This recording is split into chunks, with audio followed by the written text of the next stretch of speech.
Muy buenas noches, damas y caballeros. Les saluda Antonio Carrasco. Bienvenidos a una nueva actividad académica de APTOP, nuestro webinar mensual que venimos realizando en esta oportunidad en forma conjunta con la American Society of Transplantation, y vamos a tener una actividad cuyo contenido el doctor José Palacios en un momento le va a entregar. Yo quería, de alguna manera, indicarles a ustedes que APTOP, perdonen, APTOP es una asociación peruana de trasplante de órganos y tejidos. Esta asociación está reconocida por el Colegio Médico del Perú, lo cual es importante para toda asociación y sociedad médica a nivel nacional. Tenemos 11 años de actividad. Este es nuestro consejo directivo, con quien hemos venido trabajando el último casi 15 meses. El doctor Palacios también como nuestro coordinador en el área de relaciones nacionales e internacionales, y un servidor y los diferentes colegas de diferentes especialidades. APTOP es una asociación médica de diferentes especialidades, más de 10 especialidades clínicas y 10 especialidades quirúrgicas. Involucra médicos, involucra personas que tienen actividades diversas, inclusive en procura, gestión y otros más a nivel nacional. Esta es nuestra página web, la cual se va actualizando permanentemente con miras a las actividades que nosotros venimos programando, y también algunas que ya hemos venido realizando y que a bien lo tenemos en un canal en YouTube para que la puedan ustedes revisar, observar. Es una rica fuente de información y de la discusión que se vienen realizando en nuestras diferentes actividades que vamos permanentemente en nuestro sistema de Facebook comunicándole a todos ustedes. Esta página de YouTube ya tiene cerca de por lo menos 25 a 30 charlas que hemos venido haciendo durante los últimos 2 años. Es enriquecida por los aportes, la discusión y las preguntas después de cada una de ellas, y preparándonos para nuestra actividad importante en noviembre de este año, en nuestro Congreso Internacional APTOP, como bien conocen ustedes, en el Colegio Médico que está ubicado en Miraflores, con la participación de las diferentes áreas trasplantadoras, tanto riñón, hígado, corazón, pulmón, páncreas, médula ósea, también considerando bioética, considerando muerte encefálica y también la presentación de Astra. Dicho eso, yo voy a parar acá y voy a dar pase al doctor eh, José que, Palacios, nuestro colega médico, cirujano de toras, para que haga la moderación y la presentación de nuestro speaker esta noche. Adelante, José, muy buenas noches. Gracias, doctor Carraca. Primeramente, buenas noches, agradecer a todo el auditorio. Y antes de pasar a presentar al doctor Bermúdez, vamos solo a comentarle que en el país tenemos pues 3 centros que están acreditados para hacer trasplante pulmonar, que es el Hospital 2 de la Seguridad Social, el Hospital Eduardo Revaliati, el Hospital Almenara del que yo formo y un hospital del Ministerio de Salud, el Hospital Hipólito Unanue. Como sabemos, la tasa de donación en nuestro país es muy baja, y es por ello que el número de trasplantes en conjunto en los últimos años en un número de aproximadamente 30 trasplantes, no un número pequeño. Sin embargo, ahí estamos bregando para poder mejorar estos números. Eh, a continuación, como muy bien lo comentó el doctor Carrasco, continuando con las actividades académicas, para mí es un placer presentar al doctor Cristian Bermúdez, cirujano cardíaco y cirujano torácico, director quirúrgico del programa de trasplante pulmonar y shock cardiogénico ECMO de la del Hospital de la Universidad de Pensilvania, así como profesor de cirugía del Hospital de la Universidad de Pensilvania. El tema a tratar, un tema, si bien amplio, es un tema muy interesante que siempre nos va a ayudar a nosotros pues a tener una idea clara de esto y poder mejorar en el tiempo, ¿no? Que es actualización y nuevos avances en relación al trasplante de pulmón. Doctor Bermúdez, su tiempo. Muchas gracias, doctor Palacio, y al doctor Carrasco por la invitación. No sé si me escuchan bien. Está bien el audio, ¿no? Sí, se le Sí, se escucha bien, escucha doctor. perfecto. Perfecto. Y Bueno, espero que me vean bien. Increíble lo que ha hecho el COVID de ayudarnos a comunicarnos hacia la larga distancia. Bueno, de nuevo, muchas gracias. Déjenme ver. ¿Se ve mi presentación? No, todavía no. Se le Déjame. ve Voy a share el screen ahora. en la parte inferior tiene que marcar, sí. Sí, está ahí. Avísenme. Está comenzando, ya comenzó. Perfecto. Lo hace grande y comenzamos. Sí. Slideshow, perfecto. Estamos un segundo acá. Eh, perfecto. Muy bien. Bueno, de nuevo, muchas gracias por la invitación. Es un placer estar con ustedes hoy día a la noche en forma virtual. Veo que hay una buena asistencia. Me pidió el doctor Carrasco dar una charla de actualización y avance en trasplante pulmonar, es un tópico bastante amplio. Así que me voy a enfocar en principalmente los avances de trasplante pulmonar. Las slides van a ser en inglés y lógicamente vamos a tener oportunidad de conocernos en noviembre, así que cualquier duda, cualquier extensión de este tema o trasplante cardíaco, estaría encantado de extender estas conversaciones allá en Perú. Yo soy, de nuevo, doctor Bermúdez, soy cirujano, llevo 20 años en este field de transplantation, empecé el año 2003, desde que terminé mi fellowship en trasplante y en cirugía cardíaca, y he trabajado 10 años en la Universidad de Pittsburgh, donde llegué a ser el jefe de división de trasplante corazón y pulmón, y acá en la Universidad de Pensilvania sigo haciendo lo mismo. De nuevo, el objetivo hoy día es discutir algunos de los avances en trasplante pulmonar, van a ser alrededor de 35, 38 minutos. Como ustedes saben, la primera serie de trasplante pulmonar fue publicada por el doctor Joel Cooper. Esto fue el año 86, van a ser ya casi 40 años de la primera serie de trasplante, primero unilateral y a los pocos años de trasplante bilateral, que el doctor Cooper y sus colegas realizaron en la Universidad de Toronto cuando él estaba allá. Él se acaba de jubilar hace 2 años, era de nuestra universidad, y estuvimos con él la semana pasada, todavía muy activo y jubilado, pero muy activo en el field de trasplante. Desde esa época, casi 40 años, se han realizado, al menos en los registros de la Sociedad Internacional de Trasplante, más de 70.000 trasplantes pulmonares. Ustedes ven acá una serie combinada de Estados Unidos, Europa y otros continentes. En total, alrededor de 2.500, 2.400, 2.500 trasplantes son realizados cada año en Estados Unidos. Ustedes ven el total ahí a nivel mundial. La gran mayoría, como ustedes ven en morado, son trasplantes pulmonares bilaterales. El número de trasplantes pulmonar unilateral ha disminuido con algunas excepciones, pero esta es la realidad hoy día. No me voy a extender cuál es la, pensaba hacerlo, extender qué está pasando con trasplantes, las características de los receptores, etcétera, pero me voy a enfocar más bien en estos 30 minutos en los avances, que es nuevo, sobre todo con un enfoque de punto de vista quirúrgico. Y les quiero decir que realmente había un cambio dramático del landscape de trasplante en estos últimos años. Ha aumentado, sobre todo en trasplante pulmonar y también cardíaco, ha aumentado rápidamente la gravedad de los pacientes hospitalizados.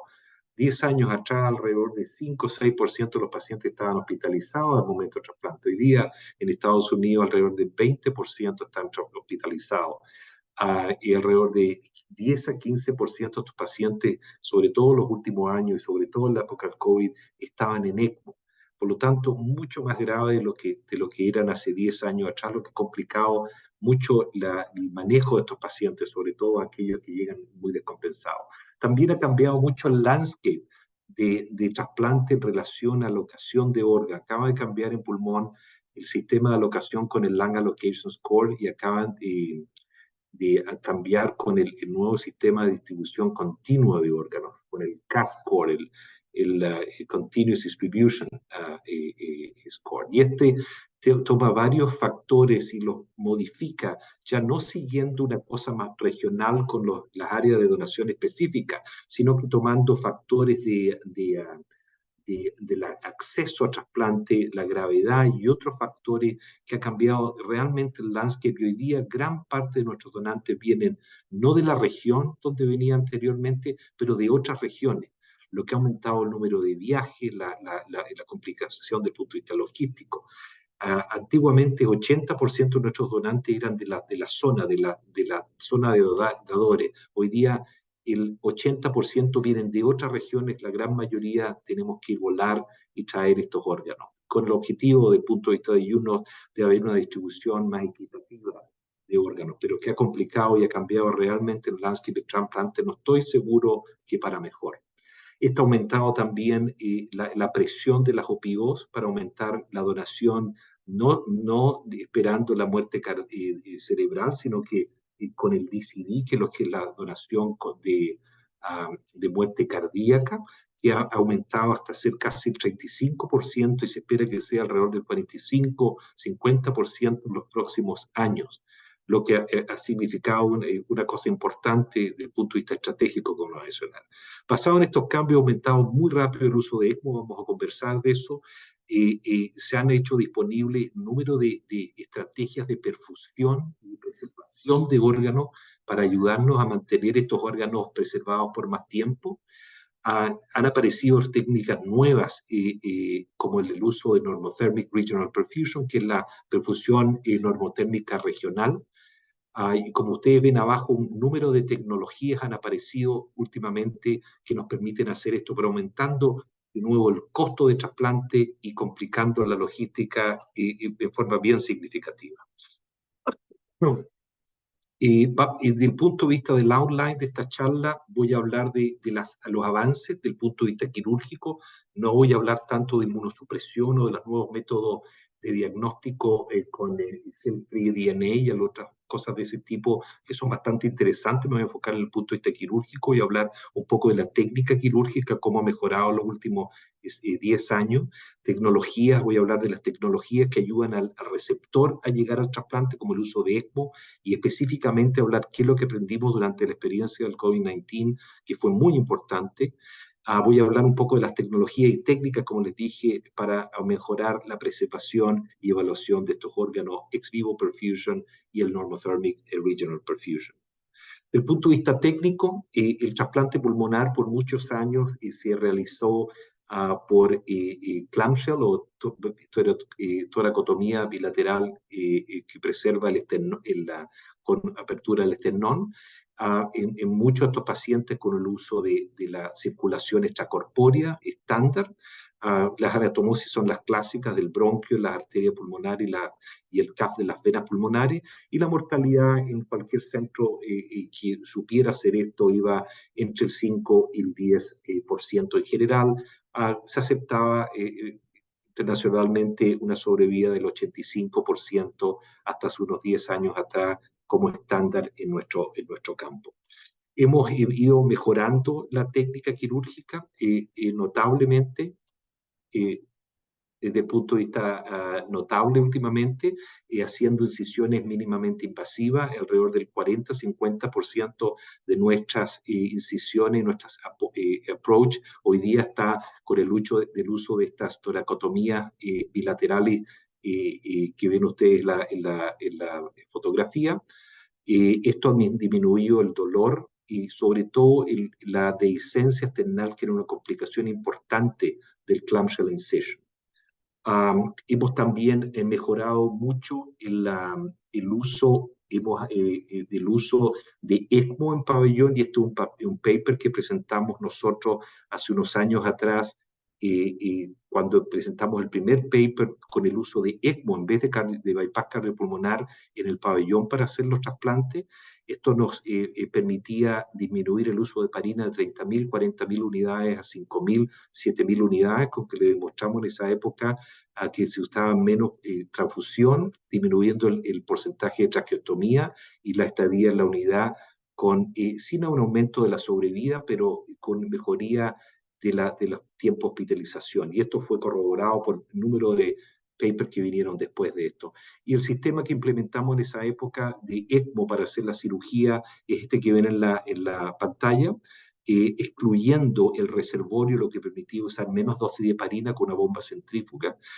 Y en el caso de alguna complicación, le sacamos los clamps que ven ustedes y podemos utilizar este reservorio y transformar el ECMO en un bypass cardiopulmonar estándar. Esto lo están usando la gran mayoría de los centros hoy día en Estados Unidos y en el mundo, y se ha popularizado en forma generalizada, lo que ha disminuido la tasa de complicaciones de sangramiento y reoperaciones y también han demostrado otros al disminuir la transfusión y la falla primaria del injerto. Más recientemente recientemente publicado, y hay al menos 2 centros en Estados Unidos, yo sé alrededor un centro por lo menos en Europa, intentando hacer esto por vía robótica, al menos con asistencia del robot. Como ven ustedes, Cedar Sinai y el grupo de Pedro Catarino y Dominique Mechna publicaron 8 casos, como ven ustedes ahí, con acceso robótico al trasplante pulmonar en casos relativamente fáciles, pero con muy buenos resultados, que puede ser una contribución a futuro con el uso de esta técnica. Algunas otras cosas desde el punto de vista técnico que ha sido útil para nosotros y muchos otros grupos, ahora el uso de trasplante lobar, haciendo lobectomía, sobre todo en pacientes con pechos muy pequeños, mujeres que tienen fibrosis pulmonar o que tienen daño pulmonar crónico restrictivo. Nos ha permitido trasplantar estos pacientes de forma rápida. Presentamos una serie hace unos años atrás con 43 pacientes que tuvieron este tipo de procedimiento, con una morbilidad un poco más alta que lo estándar, pero con una sobrevida de un año todavía del 76%. Muchos de estos pacientes antes no llegaban al trasplante. Desde el punto de vista técnico también hemos ganado la experiencia en muchos centros del manejo de la cavidad torácica, sobre todo en estos casos como fibrosis quísticas complicadas, como ven ustedes ahí con pérdida completa del espacio de la cavidad torácica derecha. Fue trasplantado con movilización de la cavidad torácica y ustedes ven ahí se recuperó completamente la cavidad derecha del paciente, sobrevivió 8 años en muy buenas condiciones. Acaba, por desgracia, fallecer de un rechazo crónico y tuvo un melanoma, así que no lo pudimos trasplantar. Muy, muy bueno. Ahora, en relación, eso era lo que es la técnica quirúrgica, hablando de un poco de la tecnología de apoyo a estos pacientes a trasplante. El uso de ECMO es algo muy importante hoy día como puente a trasplante en aquellos pacientes que se deterioran. Si ustedes ven la experiencia en Estados Unidos, esto fue un boost tremendo durante el COVID, hasta hace la primera serie la publicamos nosotros el año 2011 con 17 casos de uso de ECMO como puente a trasplante, y si ustedes ven ahí en slide, se hacían alrededor de 10 casos totales al año. Recientemente tenemos ya más de 1.700, casi 1.800 casos con ECMO que se usó como puente a trasplante por días y a veces semanas y a veces meses. Alrededor de 10 años atrás teníamos 3-4% de los pacientes apoyados en ECMO, y hoy día alrededor del 10-15% de estos pacientes están apoyados en ECMO. Ustedes ven cómo aumentó el número durante la pandemia, el año 2020 a 2022, se realizaron alrededor de 340 pacientes con COVID y fibrosis o ARDS durante ese periodo son apoyados en ECMO. Por lo tanto, como les mencionaba antes, el landscape ha cambiado mucho en el sentido que se están trasplantando pacientes mucho más graves que antes, más porcentaje hospitalizado y más porcentaje en ECMO, y esto va cambiando día a día. ¿Cómo elegimos el tipo de ECMO que vamos a utilizar? ECMO, para los que no saben, es una bomba de circulación extracorpórea que no utiliza reservorio, es compacta y se puede mantener en la ICU. Me imagino que algunos de los centros allá en Perú ya están contando con esta tecnología, como varios otros lugares en Latinoamérica. ¿Cómo elegimos el tipo de ECMO a utilizar? Varía dependiendo del grado de hipoxemia y el grado de hipertensión pulmonar. En pacientes estándares en hipoxemia, el problema principal, utilizamos ECMO veno-venoso que se llama VV-ECMO. Hay varias estrategias. Una es la canulación doble, como les voy a mostrar en un segundo, y el otro el uso de cánulas con doble lumen. Y en el caso que hay hipertensión pulmonar severa, utilizamos ECMO venoarterial, que les voy a mostrar cómo se canula en un segundo. Y recientemente, que es un avance en este campo, el uso de ECMO venoso, pero con apoyo pulmonar, perdón, con apoyo del ventrículo derecho, lo que llamamos OxyARVAT o VP ECMO, que les voy a mostrar en un segundo. Esta es la forma estándar de canulación.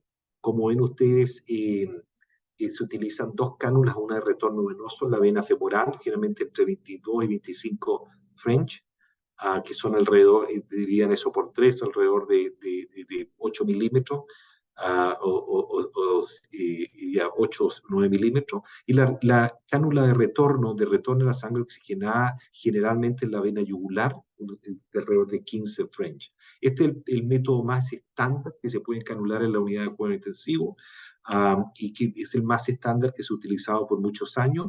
Inicialmente se pensó que esto no dejaba que los pacientes se movieran, los teníamos inmóviles, pero hoy día las cánulas son flexibles, lo suficientemente flexibles para que el paciente pueda salir de la cama y sentarse con este tipo de cánula.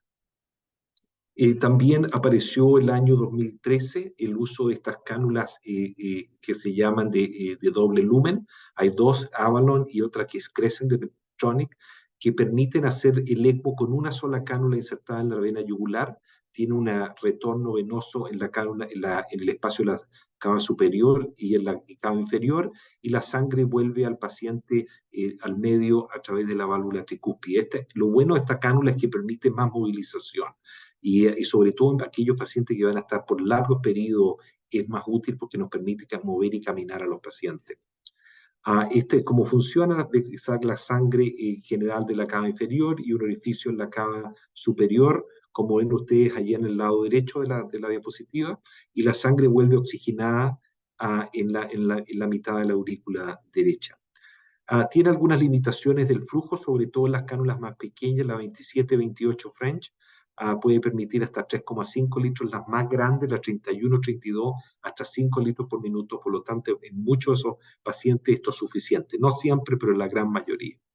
Para los pacientes con hipertensión pulmonar, la ECMO venoarterial que ven ustedes al lado derecho, donde se canula la vena femoral y la arteria femoral, tiene algunas complicaciones vasculares, en alrededor del 5-7% de los casos, donde utilizamos una cánula de perfusión distal. También se puede canular la arteria axilar, que preferimos menos porque tiende a sangrar mucho esta arteria. Se usa principalmente en pacientes con hipertensión pulmonar primaria o hipertensión pulmonar muy avanzada, porque requerimos descomprimir el ventrículo derecho. Hay técnicas nuevas que les voy a mostrar, que un avance, que es lo que voy a mostrar en algunos minutos. En general, hasta hace poco, estos son algunos de los estudios que han mostrado cómo canulan los centros para puente de trasplante pulmonar. La verdad es que si ustedes miran toda la serie, el 90% en general son con ECMO venoso, con cánula doble o con cánula única. Los pacientes con hipertensión pulmonar severa son pacientes más complicados, requieren un manejo mucho más específico y más cuidadoso, y no voy a referirme hoy día porque es un tópico parte de discusión, pero gran mayoría de los pacientes hoy día, como puente de trasplante, son con ECMO venoso. Es importante entender que cuáles son las indicaciones que hemos utilizado hasta ahora y que cambiaron en cierta forma con COVID, como les voy a mostrar en algunos minutos. Eran pacientes en general que se descompensaban cuando estaban en la lista o que estaban siendo evaluados para trasplante. Las contraindicaciones eran hasta hace poco, o siguen siendo todavía, pero con algunos cambios, sepsis y bacteremia, pacientes que tuvieran contraindicación al trasplante, pacientes mayores a 65 años, frágiles, o lo que llamamos frailty acá, medida por método objetivo, y pacientes que estuvieran mucho tiempo en ventilación mecánica. Y generalmente usábamos hasta 10 y 15 días nosotros como para no considerarlo para trasplante pulmonar. Esta fue la serie que les contaba yo cuando nos llevamos muchos años haciendo esto, partió en el 2011. La primera serie, el Mason publicó el 2010 todos los casos realizados en Estados Unidos hasta esa época en UNOS, que eran 51 casos. Nosotros presentamos la primera serie clínica en el año 2011 con 14 casos. Y hasta hoy día, como les digo, hay 1.800 casos en Estados Unidos con esta técnica. La sobrevida inicial era del 60 al 90% un año, dependiendo del centro, y eso ha mejorado bastante. Ustedes ven que ya tenemos data a 4, 5 años y más, hasta 10 años con este uso de esta técnica. Esta es una de las series entre Columbia y la serie de Toronto. Nosotros también tenemos una serie más antigua, pero estas son más recientes. Ustedes ven que la sobrevida a 4 años alrededor del 75% en azul, como ven al lado izquierdo, que es la serie de Columbia con 70 pacientes, y en el caso de Toronto 55% la sobrevida a 5 años. Por lo tanto, hasta hace no muchos años atrás, antes de la pandemia, sabíamos nosotros que ECMO era una estrategia bastante útil como puente de trasplante en pacientes bien seleccionados, y que en aquellos casos que lograban llegar al trasplante, la sobrevida era muy parecida a los pacientes que no tenían apoyo de ECMO cuando eran bien seleccionados. Ahora, si ustedes ven en la parte superior del slide, muestra cuántos de estos pacientes que eran apoyados en ECMO llegan al trasplante. Y eso varía un poco dependiendo del centro. Hay centros que son más conservadores y que si el paciente no está en buenas condiciones no lo trasplanta. 59% de los pacientes en la serie de Columbia, 70, llegaron a trasplante. 89% en la serie de Toronto, aunque la serie es un poco más pequeña. Pero en general, si llegan a trasplante en buenas condiciones, los resultados son buenos, como ustedes ven. Interesante saber que hasta el año 2020 el promedio de apoyo con ECMO era 10 a 14 días. Y los resultados eran buenos porque teníamos, de nuevo, como les mencionaba, una selección adecuada de los pacientes. Aprendimos mucho de la canulación en el transcurso de los años en la medida que tuvimos el H1N1 pandemic y un número importante de pacientes apoyados con ECMO. Aprendimos cómo prevenir algunas complicaciones, sobre todo relacionadas con sangramiento y trombosis, utilizando diferentes métodos de anticoagulación, no solo con heparina, sino que con bilirubin y algunas otras técnicas que disminuyeron el riesgo de trombosis con anticoagulación más estable. También aprendimos otras cosas, la importancia de mantener estos pacientes despiertos, extubados, movilizándose.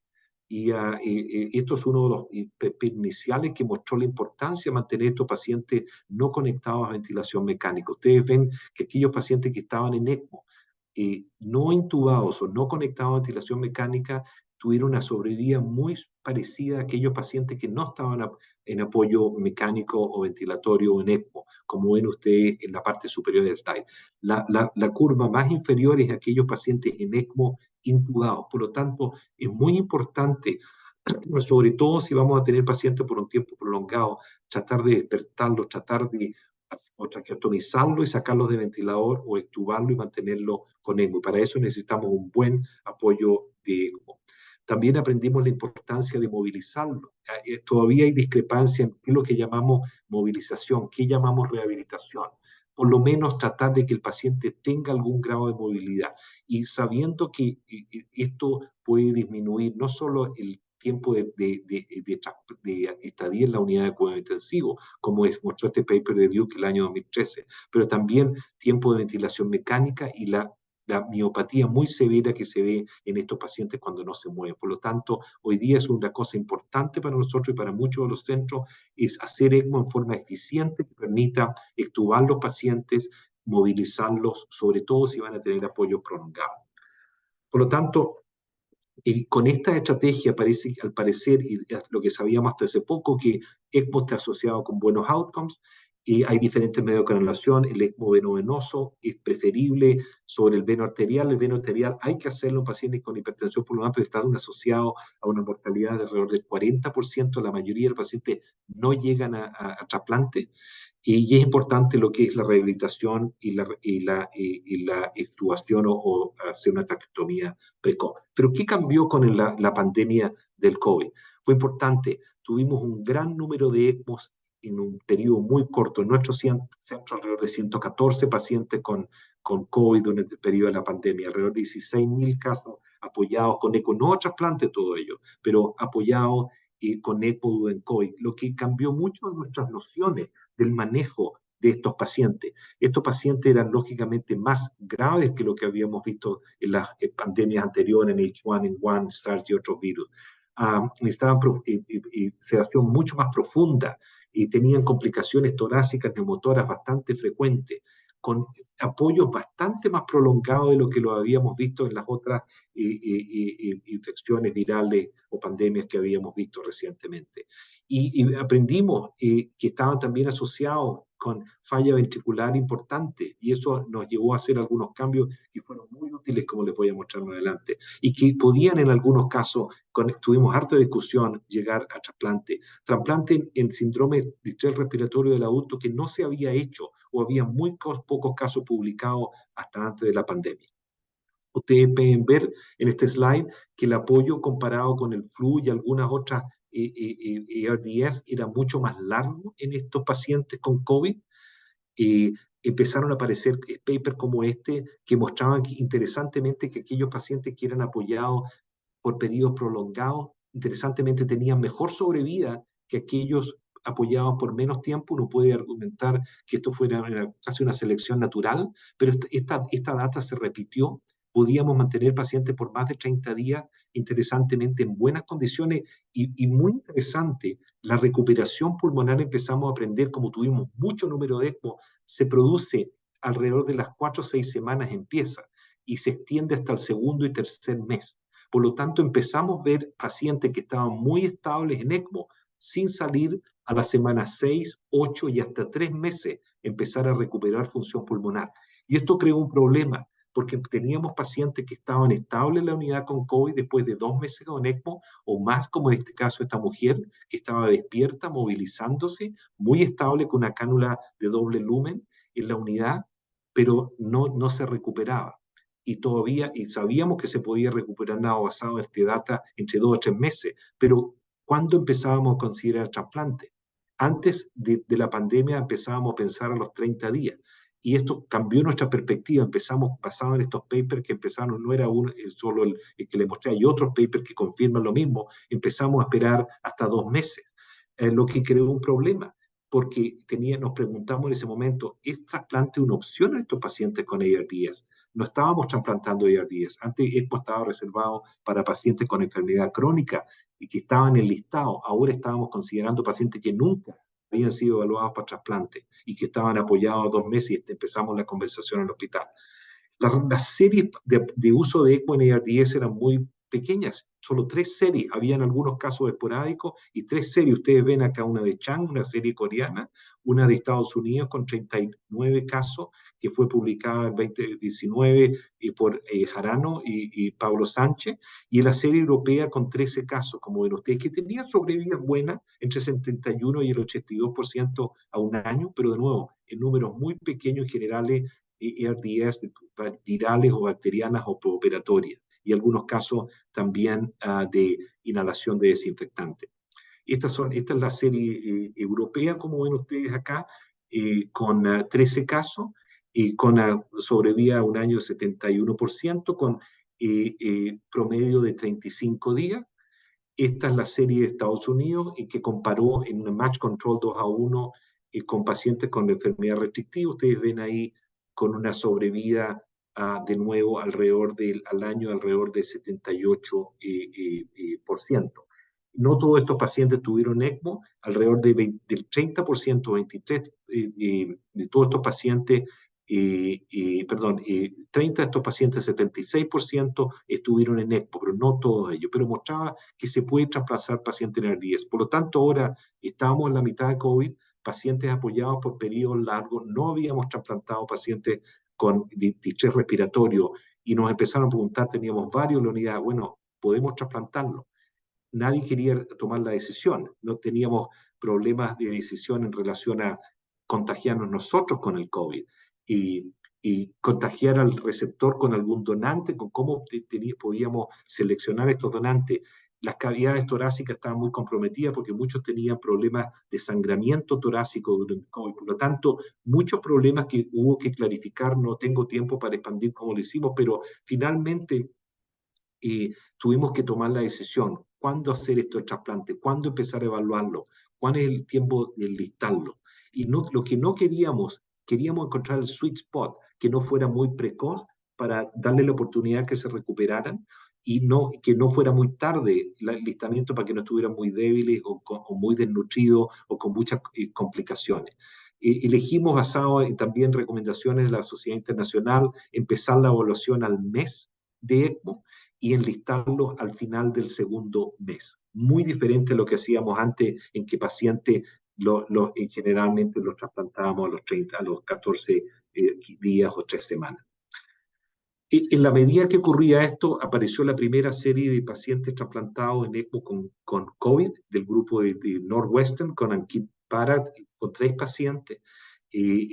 Fue muy interesante porque esta serie demostró, una de las dudas que teníamos era, primero, ¿nos va a estar este pulmón todavía infectado con SARS-CoV-2 y vamos a infectarnos nosotros? Segundo, tiene posibilidad de recuperación, y este estudio mostró en el estudio patológico y el RNA sequencing 2 cosas. Uno, que estos pulmones después de 4 semanas o 5 semanas ya no tenían el virus propiamente tal, y que había mucho daño fibrótico muy parecido a la fibrosis pulmonar, lo que nos relajó a nosotros. Decimos, ok, si el paciente está bien, podemos trasplantarlo porque es muy probable que después de 2 meses ya tenga mucha fibrosis y que no se vaya a recuperar, a pesar que vimos casos todavía que se recuperaban hasta 3 meses. Pero lo más importante, el riesgo de infección, sobre todo si no eran cultivos positivos, o si eran positivos, si tenían un threshold bajo, era de bajo riesgo para el equipo quirúrgico. Estos fueron los primeros 3 casos. Ustedes ven pacientes jóvenes entre 28,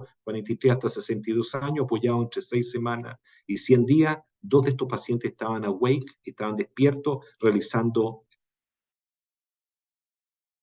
physical therapy. Al poco andar, hubo esta serie más otros 9 pacientes, publicaron una ciente multicéntrico internacional, 12 pacientes con 49 días promedio, y aprendimos lo que confirmamos nosotros y otros centros. Nosotros realizamos, vamos a ver, 21 pacientes, en total fuimos el tercer centro en Estados Unidos de estos trasplantes. Vimos que tienen más ventilación mecánica, más estadía en la unidad de cuidado intensivo, un promedio de hospitalización entre 6 y 8 semanas, poquito más de diálisis, sangramiento, pero al final tiene bastante buena sobrevida. Este fue nuestro primer paciente en 31 de diciembre del 2020, un paciente que llevaba 7 semanas en ECMO, y que lo trasplantamos y se fue para la casa el día 20, en muy buenas condiciones. Por desgracia, se infectó hace un par de meses atrás con otro virus, hizo un clave importante, lo tuve que retrasplantar, y gracias a Dios está de vuelta en la casa en buenas condiciones. Esta fue nuestra experiencia con COVID. Tuvimos 21 pacientes en total, 19 de estos pacientes fueron, 16 pacientes trasplantados con ECMO. 3 no llegaron a trasplante, fallecieron en la lista de espera, y tuvimos 5 pacientes trasplantados con fibrosis que no estaban en ECMO. Veo que varios de sus compañeros han compartido sus trabajos pendientes, ¿correcto? ¿Puede por favor silenciar la... Trabajo práctico. ¿Me escuchan? Ya. Aquí están las características de estos pacientes. Ok, listo. ¿Aló? Gracias. Ya. Estas... Ya. Buscando quién Envíenlo de es. inmediato al grupo, por favor. Doctor Bermúdez, voy a silenciar todos. Ya. También me falta ahorita. Ok.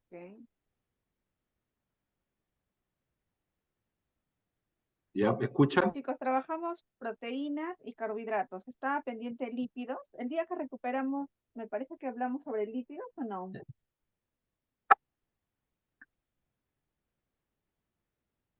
¿Me escucha o no? ¿Sí? Ya. Perfecto, lo escuchamos. Perfecto. Y estas son las características de los pacientes. Como ven ustedes, tenemos una mortalidad total de alrededor del 14%, 3 de 21 pacientes. Ah, ya, listo. Entonces ya hablamos lípidos. Voy a ir cerrando. Entonces estamos pendientes con micronutrientes, ¿correcto? Es Caterine.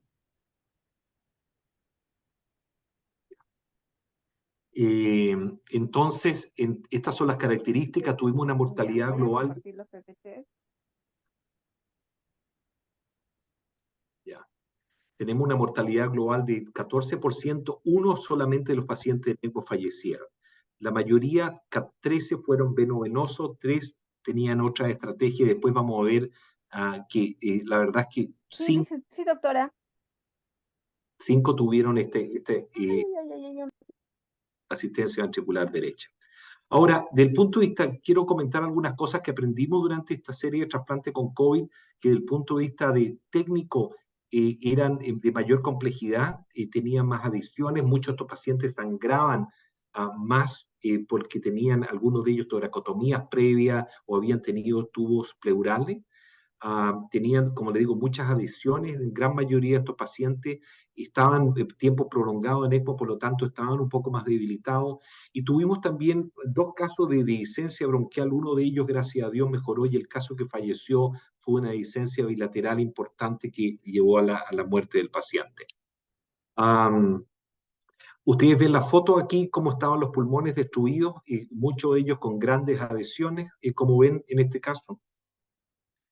Y este fue el último paciente que estuvo más de 6 meses en ECMO, con un número de complicaciones, trasladado a otro hospital, con colecistitis, con perforación de la vesícula motora, como ven ustedes, el lado derecho, hiponeumotora, pero finalmente fue trasplantado el año 21, lo vi hace una semana atrás, está en perfectas condiciones. Por lo tanto, esto fue uno de los mensajes importantes, que podíamos trasplantar pacientes que no habían previamente sido evaluados, con tiempos muy prolongados de ECMO. Hay más data ahora en este sentido. El primer paper que apareció el año 22 fueron los 6 meses de evolución, de evaluación de estos pacientes trasplantados con COVID, con un 95% sobrevivía a los 3 meses en ciento y tantos pacientes. Este es un paper que publicamos nosotros con el follow-up de todos los pacientes de Estados Unidos, 305 casos en el JTCVS el año pasado, 191 de ellos apoyados en ECMO con una sobrevida muy buena, con el 91% de ellos, by the way, en VV ECMO, con un promedio de ECMO de alrededor de 66 días. Y ustedes ven que la sobrevida en pacientes con ARDS COVID y fibrosis COVID en ECMO fue superior al 80%, como ven. Y si lo comparamos con el grupo que se trasplantó en ECMO durante el mismo periodo restrictivo, pero no COVID, no hubo diferencia significativa. Por lo tanto, este paper que publicamos el año pasado nos mostró que, a pesar que eran pacientes más complejos, que tenían ECMO más prolongados, pero en casos bien seleccionados tenían buenos resultados y estado funcional, como mostramos en ese paper.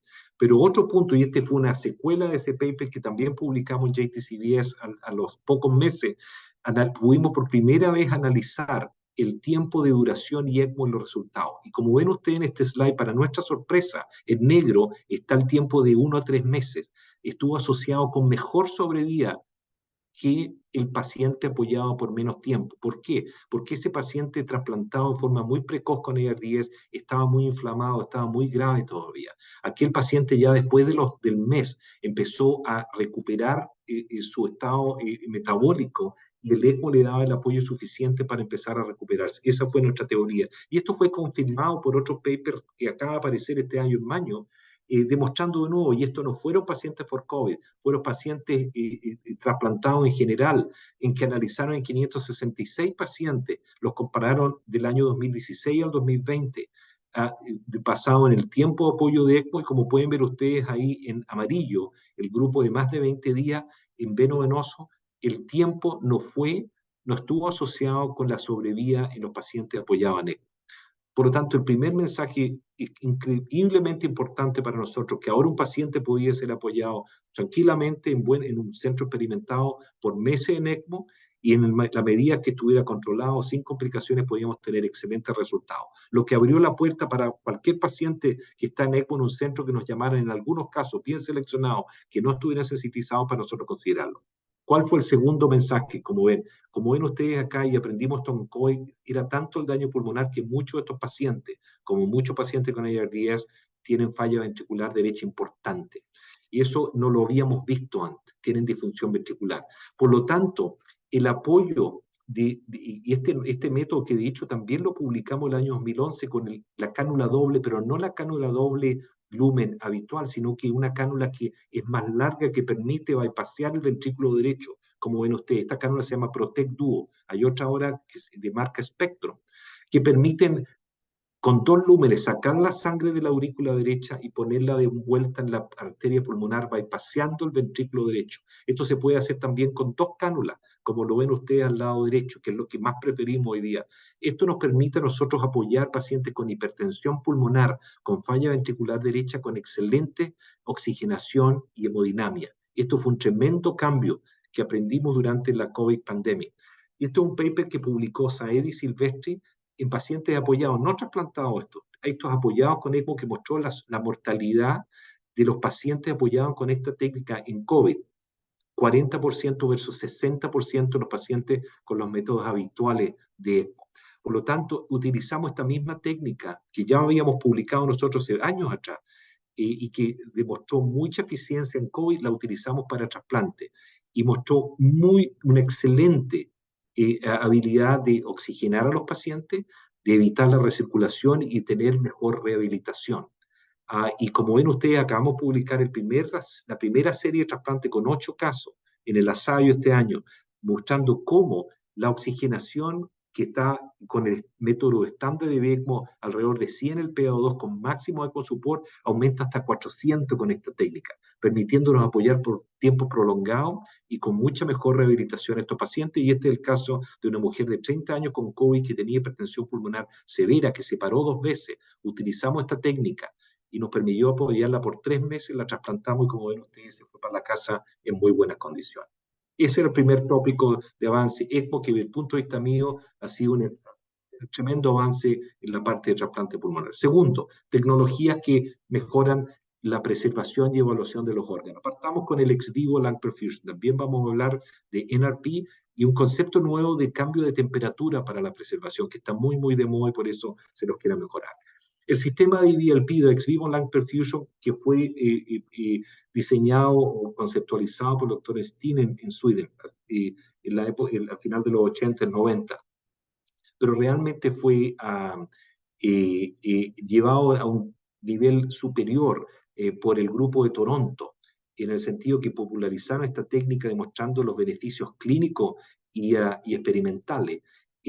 Utiliza una bomba, como ven ustedes, utilizan un oxigenador, utiliza un gas deoxigenado con 86% de nitrógeno, solo 6% de oxígeno, y permite con una perfusión controlada y con 40% del gasto cardíaco y una ventilación controlada, permite perfundir y calentar estos pulmones que vienen desde los 4 grados en el reservorio del cooler que traemos del procuramiento, y permite hacer una evaluación de estos órganos y eventualmente tener estrategias terapéuticas que nos permitan mejorar estos órganos. ¿Cómo se hace? Se canula el CAF de las venas pulmonares, se canula la arteria pulmonar y se canula la tráquea con un tubo endotraqueal, y utilizando un sistema cerrado perfundimos eventualmente el pulmón con este sistema, utilizando un filtro leucocitario y calentando este pulmón en el transcurso de 1 hora hasta 37 grados para luego hacer medidas de compliance, oxigenación y otras características de función pulmonar. ¿Qué es lo que evaluamos durante este periodo? La anatomía, el peso de los pulmones. Ahora las máquinas nos permiten medir el peso y cuando retienen mucha agua sabemos que sus pulmones no están buenos. Nos permite hacer radiografía y evaluar el agua intrapulmonar. El edema pulmonar nos permite hacer broncoscopía para ver cómo están las secreciones, nos permite evaluar la oxigenación y los trends y las variaciones en la oxigenación en estos casos. Generalmente queremos PO2 mayor a 350, pero también, y más importante, nos permite evaluar la resistencia vascular pulmonar, las presiones de vía aérea y el peso, que son marcadores muy directos de la calidad del pulmón. Ustedes ven acá lo que nos da la máquina, nos da la presión de la arteria pulmonar, la presión de la aurícula izquierda, que nos permite mantener una perfusión adecuada, y nos va dando los cambios de PVR, de compliance dinámica, presión peak pulmonar, resistencia vascular pulmonar, y nos permite hacer las radiografías. Solo falta poner la nota final de solo un curso ya. Ya. Después de este trabajo fue, como les digo, conceptualizado desde el punto de vista de ciencia básica por el grupo de Toronto, Marcelo Seipel y Jacques Jarvi, el año 2008, donde empezaron y mostraron que esto era posible hacerlo por 4 horas, y ya el año 2011 empezaron los primeros reportes clínicos con perfusión Sí, el final. de hasta 4 horas. Este fue el primer paper en que mostraron los 52 primeros pacientes que hicieron en el año 2012, en que compararon con un grupo de control de 253 pacientes, y mostraron que no había diferencia de sobrevida en el grupo control desde los 50 casos de EVLP. Desde el punto de vista de qué ha pasado con esta estrategia en el transcurso de los años, una vez que se aprobó este tipo de estrategia con el modelo de Toronto, se aprobaron 2 tecnologías, Transmedics, el Organ Care System, les voy a explicar, tiene algunas diferencias con el sistema de Toronto, y el ex vivo XPS, que era en el fondo un sistema modificado al sistema de Toronto. Hoy día alrededor de 6% de los trasplantes pulmonares en Estados Unidos son realizados con esta estrategia. Todavía no hay un consenso completo de cuándo hay que usarlo. Les voy a dar algunas de las cosas que utilizamos hoy día. Todavía el uso no es muy alto porque tiene algunas características logísticas, pero ha aumentado y sigue aumentando a poco en el transcurso del tiempo. ¿Cuáles son los trials que permitieron apoyar o aprobar y que el FDA aprobara esta estrategia? Uno es el Nobel Trial, que analizó pacientes con el uso del sistema similar de Toronto, llamado ex vivo, XPS, que mostró no diferencia sobre vía y función primaria del injerto al año, comparado con un grupo control y el grupo de la ISHLT. Esto es un análisis más reciente a los 10 años, desde que se empezó a utilizar esta técnica similar a la de Toronto, y ustedes ven que no hay diferencia de sobrevida ya a largo plazo entre EVLP y no EVLP. Por lo tanto, es una estrategia que permite apoyar pulmones o evaluarlo con certeza. Todavía tenemos dudas en qué sentido nos ayuda a mejorar algunos de estos pulmones. Existen algunos casos como mejorar, pero se puede usar, se hacen alrededor de 100 casos al año en Estados Unidos con esta estrategia, sobre todo cuando hay problemas logísticos se utiliza. Y vamos a mencionar en algún momento lo que es la parte logística. Esta es la otra máquina que se llama el Organ Care System de Transmedics, que 2 estudios permitieron su aprobación. Uno, en el estudio randomizado de no inferioridad, en que se compararon con pulmones estándares, y mostró no diferencia sobre vida en el control versus OCS, 140 casos de OCS y 165 control. Mostró un poco más de función primaria en el del injerto, 29% de lo que esperábamos, que no fue que fue significativa, de hecho, con el control, pero sin diferencia en sobrevida. Se hizo un estudio también llamado EXPAND, que comparó pulmones expandidos, pacientes mayores de 55 años o con donante de DCD o con oxigenación menor a 300 milímetros de mercurio. Este estudio que ven ustedes publicado años atrás, que mostró no diferencia de nuevo con una difusión primaria del injerto de 41%, un poco más alto de lo que esperábamos, pero que no afectó finalmente la sobrevida comparado con el control y con data nacional al año. Estas son las tecnologías de ex vivo lung perfusion disponible hoy día. El ex vivo perfusion XPS, que fue una modificación del equipo de la máquina de Toronto, el Transmedics, y Traferox, que este es un producto directamente que hizo el grupo de Toronto con su estrategia de una compañía que crearon recientemente. Es importante entender que los 2 sistemas son diferentes. El Transmedics o el Organ Care System utiliza solución con albúmina y sangre versus la solución acelular que ocupa el sistema de XPS. Por lo tanto, filosóficamente son 2 tipos de perfusión bastante diferentes. Todavía hay discusión cuál es mejor, y si usted le preguntan a los 2 lados, son muy apasionados para decir que una es mejor que otra. Todavía no está 100% claro este tema. ¿Qué es lo que hace? Este sistema de perfusión al final nos ayuda en forma objetiva evaluar la función del órgano, viendo la compliance, la PVR y el peso del órgano. También nos ayuda, nos permite un tiempo para desarrollar estrategias para mitigar la injuria del órgano, utilizando, como les voy a mostrar en la slide siguiente, algunos conceptos como uso de dosis altas de antibióticos o usando vectores virales para aumentar la producción de IL-10, que es un metabolito que eventualmente mejora la función pulmonar. Por lo tanto, permite el tiempo para hacer acciones terapéuticas eventualmente. Todo esto todavía en desarrollo.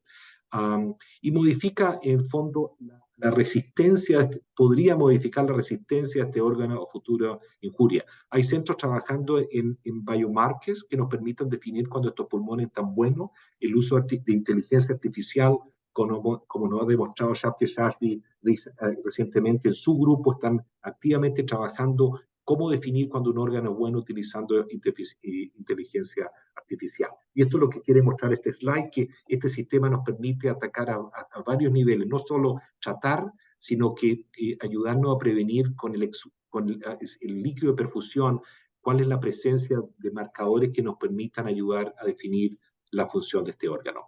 Y esto es para demostrarles cuánto se ha avanzado, y ya sabemos que algunos grupos, como el grupo de Marcelo y Shaf, han logrado mantener pulmones perfundidos hasta por 3 días, un sistema que alterna perfusión por 4 o 6 horas con preservación a 10 grados, que les voy a mencionar que es un tema, o a 8, que es un tema que está de mucha moda hoy día, demostrando de nuevo que son capaces de mantener estos pulmones hasta 3 días fuera del cuerpo utilizando esta estrategia. ¿Cuándo lo utilizamos hoy día? Lo estamos utilizando en pacientes con DCD, tienen tiempos agonales de mayores de 60 minutos, pacientes obesos con bajos, que tienen atelectasia, con bajas presiones de oxígeno en el procuramiento, pacientes que vemos que tienen mucho edema, pero que los pulmones no se ven malos, pacientes que han tenido grandes niveles de transfusiones o traumas, o cuando tenemos dudas logísticas, los perfundimos. Pero tienen algunos puntos negativos, algunas complicaciones. Requiere una infraestructura, este es nuestro pabellón de VLP, requiere infraestructura con poca utilización. Se hacen pocos casos al año, lo que es difícil desde el punto de vista del apoyo del hospital para mantener este tipo de infraestructura. Es caro, todos los disposables y la solución es cara, lo que agrega el costo del trasplante. Y tiene logística, problemas logísticos, que requiere más gente para estar haciendo esto. Es difícil uno como cirujano hacer la perfusión y después el trasplante estar 10, 12 horas en todo este juego. Por eso han aparecido diferentes opciones. Ustedes que van a escuchar, hay centros de, por ejemplo, Lung Bioengineering, y permite, como en el caso, en el ejemplo 1, tener un third party, un centro que nos está haciendo la perfusión y después te manda el órgano de nuevo. También se puede hacer en el caso de OCS, que la compañía, como han aparecido un número de compañías ahora haciendo procuramiento y haciendo toda esta estrategia, te perfunde el órgano y te lo lleva a tu hospital, o hacerlo uno mismo como en home brew, in-house y VLP, que requiere de nuevo toda la logística que no es fácil hoy día. Voy a terminar muy rápidamente con lo que es el tema de DCD en Normothermic Regional Perfusion.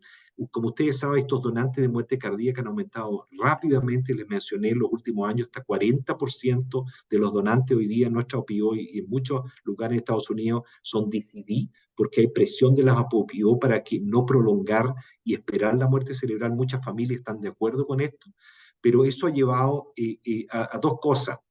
A mucha presión del punto de vista de trasplante con todo lo que les mencioné antes, pero también con las estrategias nuevas nos ha permitido, sobre todo en arpía, aumentar la utilización de corazones. Hasta el 20%, esto antes no se utilizaba 2 o 3 años atrás, 20% de nuestros trasplantes hoy día son con DCD utilizando en arpía, y en los pulmones también alrededor del 20% utilizando esta estrategia.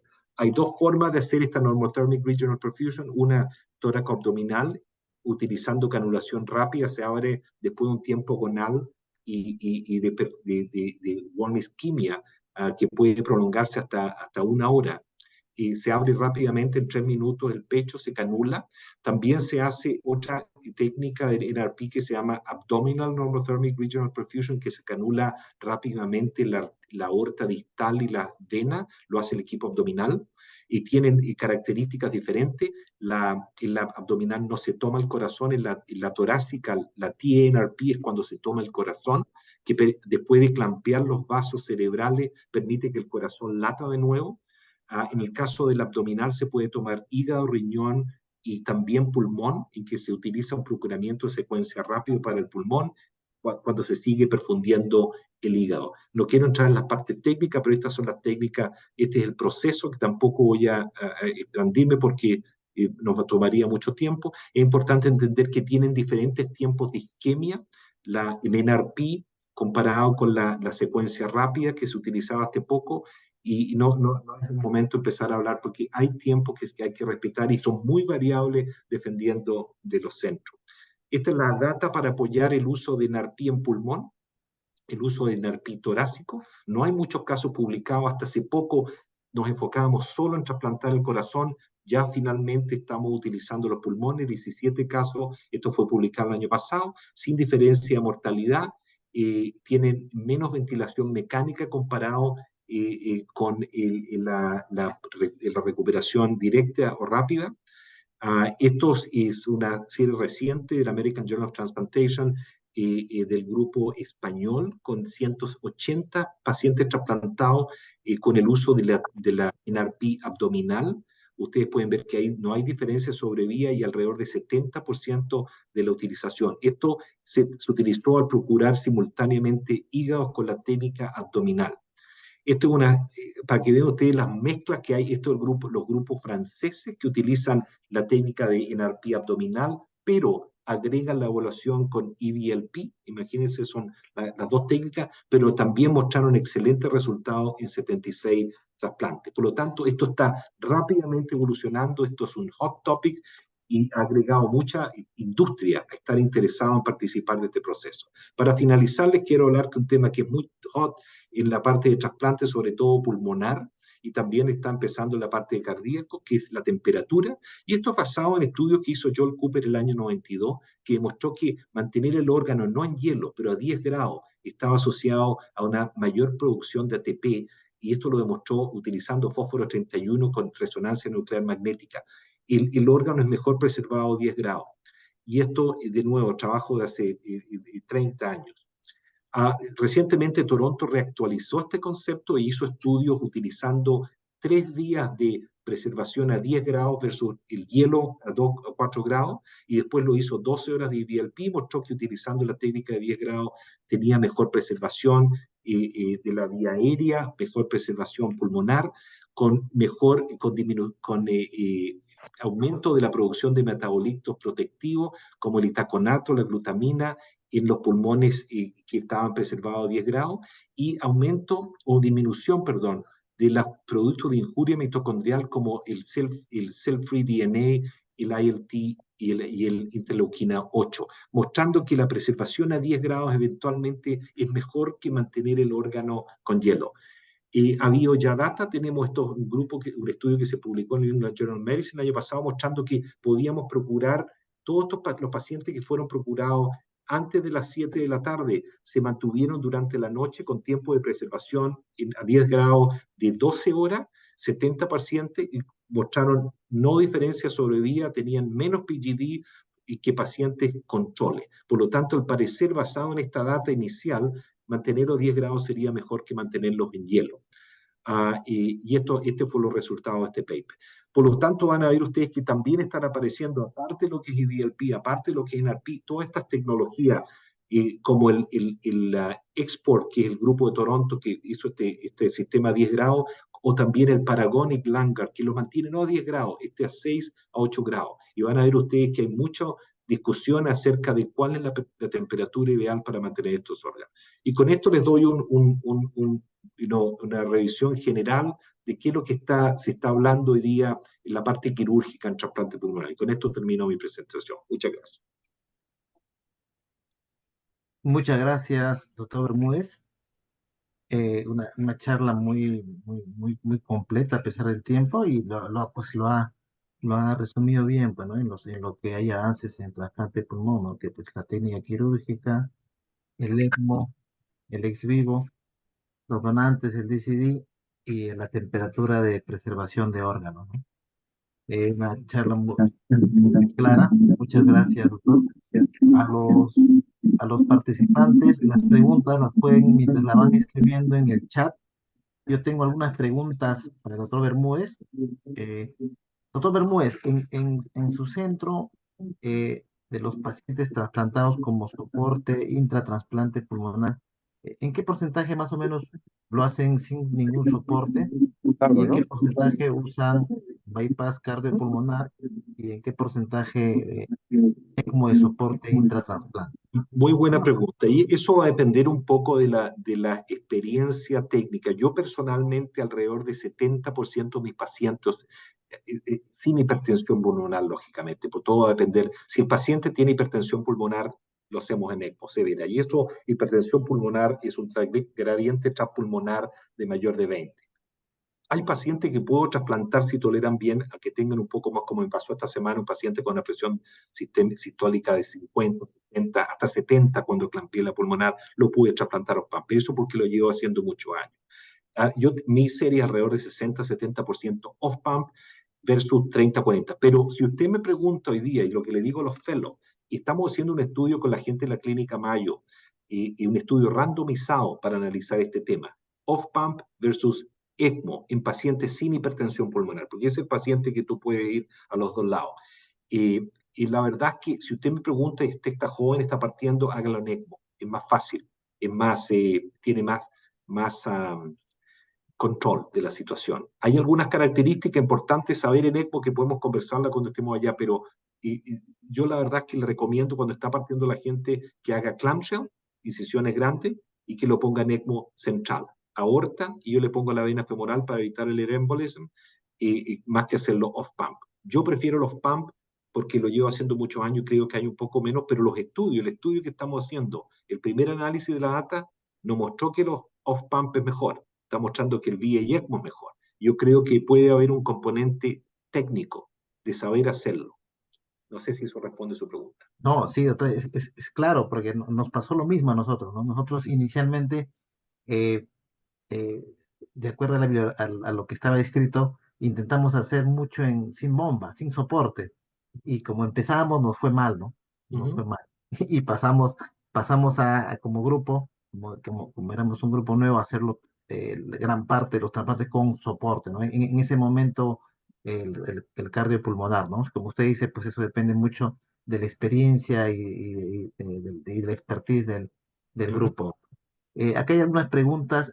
Nos preguntan una colega del Hospital Hipólito Unanue, y en su centro siguen con la temperatura de 4 grados de preservación o están incursionando en los 8 grados, 10 grados. Mire, la verdad es que seguimos con 4 grados. Tenemos el Langard, no tenemos el Trafford que está en trial en Estados Unidos, el de Toronto, el de 10 grados. Hay algunos centros de Estados Unidos metiendo los pulmones a 10 grados en el refrigerador. Cuando llegan a 4 grados en hielo, los ponen por algunas horas en el refrigerador. Nosotros seguimos utilizando la técnica estándar, sobre todo por costos, porque aumentas, son más de $10,000 uno de estos sistemas. No estoy siempre, y estamos haciendo estudios activos en animales, midiendo la temperatura y algunos estudios computacionales de computational modeling, activamente para comprobar esta teoría. No estoy siempre, tenemos nosotros 0 mortalidad en 85 trasplantes en los últimos 14 meses. 0 mortalidad perioperatoria. Por lo tanto, ahora, si tomáramos grandes tiempos de isquemia, a lo mejor ahí se puede ver la diferencia, pero con más de 10 horas de isquemia, a lo mejor ahí podríamos empezar a verla, pero nosotros mantenemos todavía el hielo. Y en algunos casos de muy largo el Langard, pero sin tener la evidencia interna, a pesar de que hay evidencia, no es muy fuerte, pero hay alguna evidencia que podría ayudar. Perfecto, muchas gracias. El colega del doctor Revalet del Hospital Revaleti pregunta, cuando usan el ex vivo, perfusión ex vivo, ¿cuál de los sistemas usa? ¿El ex vivo o los otros modelos? Nosotros utilizamos el XPS, Per- el AS celular, que es lo que usa la gran mayoría. Ahora, esto es diferente a corazón, y ahí podría es otro tema, el corazón, porque funcionan un poco diferente. ¿Ah? Porque el corazón, OCS, tiene gran parte del mercado, pero en pulmón diría yo que, sobre todo con la data que le mostré que en OCS tenía un poquito más de, de Primary Graft Dysfunction, nosotros utilizamos el XPS para EVLP.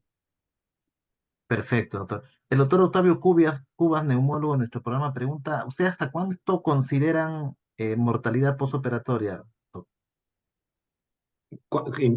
De tiempo, El tiempo. mortalidad operatoria cuando están en el hospital. Yo personalmente los 30 días, algunos pacientes graves, sobre todo estos COVID, van a estar 1 mes y medio, 2 meses en el hospital. Para mí, mortalidad postoperatoria es cuando se va para la casa, ahí deja de ser postoperatoria.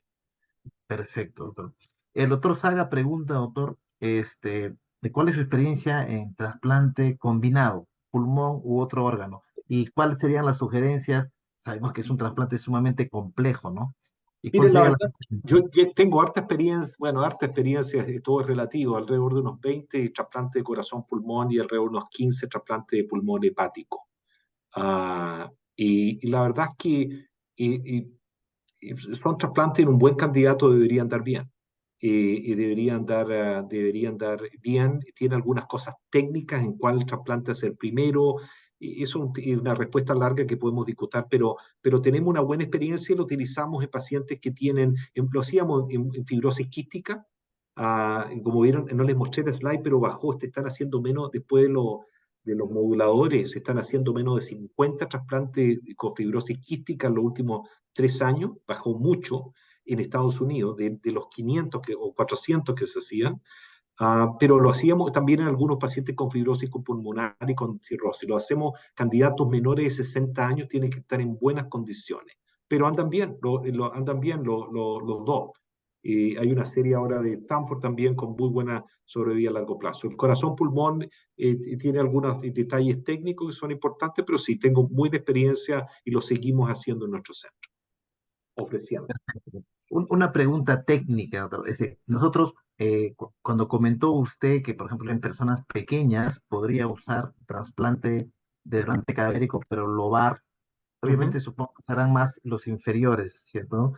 Eh, Nosotros hemos visto que siempre hay una diferencia de diámetros notoria, porque obviamente las tráqueas de los pacientes entre 50 y 60 años, el diámetro es mucho mayor comparado con el donante, y eso es mucho mayor cuando supongo usan un solo lóbulo, ¿no? Bueno, no, generalmente con son lobares son en pacientes muy pequeños, así que no es tanta la diferencia. Nosotros usamos sutura única por muchos años y utilizamos Prolene, no uso ¿cómo se llama? El PDS. Usamos Prolene. Y la verdad es que uno se tiene que ajustar. Es importante cómo hacer la anastomosis. Eso tenemos una publicación con la doctora Crespo en la SHLT de la guidelines de la vía aérea, de las complicaciones en la vía aérea. Es muy importante el aspecto técnico, cómo match los dos grupos. Y eso podemos conversarlo más adelante, pero es un tema importante. De trasplante lubar lo uso menos, cada día menos, porque lo que hacemos en general prefiero yo, a menos que sea un daño muy, muy pequeño, prefiero dejar el pecho abierto, lo trasplanto con pulmones pequeños, dejo el pecho abierto, aunque sean, lo cierro y voy a los par de días cuando ha bajado el edema y reseco con staplers el remanente. Y por lo tanto el lobar está reservado solo para casos muy, muy excepcionales.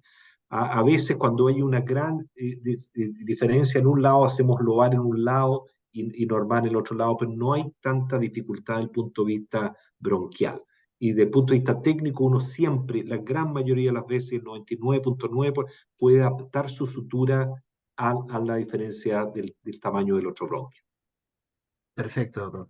Doctor, el doctor Johan Orozco, que es anestesiólogo de nuestro programa, nosotros sabemos que el orden en las anastomosis de las estructuras depende mucho de la presentación, ¿cierto? O sea, él pregunta, es una pregunta a usted, la secuencia en la estructura del injerto, vena, bronquio, arteria, ¿tiene algo que nos pudiera decir adicional o Sí, usted que haya sí, visto que nos siente? 100% bronquio, arteria, vena pulmonar, 100%. No, siempre la misma secuencia. Perfecto, perfecto. Ya. Nunca, Alguien de... Sí, sí, y, doctor, utilizando la misma estrategia por toracotomía versus clamshell. Utilizo la misma técnica, lo único que la toracotomía tengo un sistema de retracción automático que usa para off-pump, el STEC, que lo uso para retraer el ilio cuando utilizo incisión pequeña. Ah, pero el resto, la secuencia es siempre la misma, la sutura 3-0 para el bronquio de Prolen, 5-0 para la arteria pulmonar y 4-0 para la vena pulmonar. doctor, Sí, ¿usa algún cobertor para la anastomosis? En algunos sí, casos, mira, o... pericardio para el bronquio, donde uno quiere evitar el caso de licencia, de evitar que haya fístula bronco-pulmonar, ¿no es cierto? Ahí donde hemos visto catástrofe. Por lo tanto, siempre dejo un poquito de bronquio al separar las venas pulmonares. Ahí uno puede sacar, hay un tejido que puede uno separar de la vena pulmonar, con eso cubro el bronquio, con pericardio y cubro la parte anterior del bronquio. Trato de no disecar mucho en el donante tejido, dejo un segmento y le pongo con 2 puntos separados que va a través de la sutura, anclo pericardio arriba del bronquio, siempre. ¿Y ese Siempre pericardio es autólogo o es desde el bovino? donante, del donante. O- ok, Lo mismo, viene ahí mismo, uno tiene que hacer la disección dentro del donante para dejar esa grasita o un poco de pericardio para poder cubrir la anastomosis, siempre. Muy importante. Perfecto, doctor. Doctor Bermúdez, muchas gracias. Nos ha resumido, pues, todos los avances y nosotros como centros trasplantadores que tenemos poca experiencia, pero estamos ahí avanzando, estamos abarcando también todas esas áreas, ¿no? Estamos, pues, con mejorando nuestras técnicas quirúrgicas, intentando, cuando haya estos trasplantes lobales en pequeños o en pediátricos, estamos mejorando nuestra tecnología de ECMO, pero sabemos que, como usted muy bien lo dijo, necesita bastante soporte económico, ¿no? En personal, equipos, y eso usted entenderá, el sistema de salud a veces es un poquito difícil de manejar, pero estamos avanzando en ello. Doctor Bermúdez, de mi parte, muchas gracias. Sí, doctor. Hay alguien, el señor Galvez, y puso una Ah, pregunta sí, que te la voy a responder rápidamente porque me apareció en vale. la pantalla antes que despida. El paciente con hipertensión pulmonar asociada con cardiopatía congénita. Escribí un paper, busque para las comunicaciones interauriculares e interventriculares. Hay un paper, y busca mi nombre con el paper para específicamente ese tipo de patología. En general la hago con full bypass y cuando son VSDs le hacemos corazón-pulmón y por razones que aparecen en el paper. Cuando son comunicación interauriculares, le cerramos la interauricular y le hacemos trasplante bipulmonar. Esto está explicado en el paper.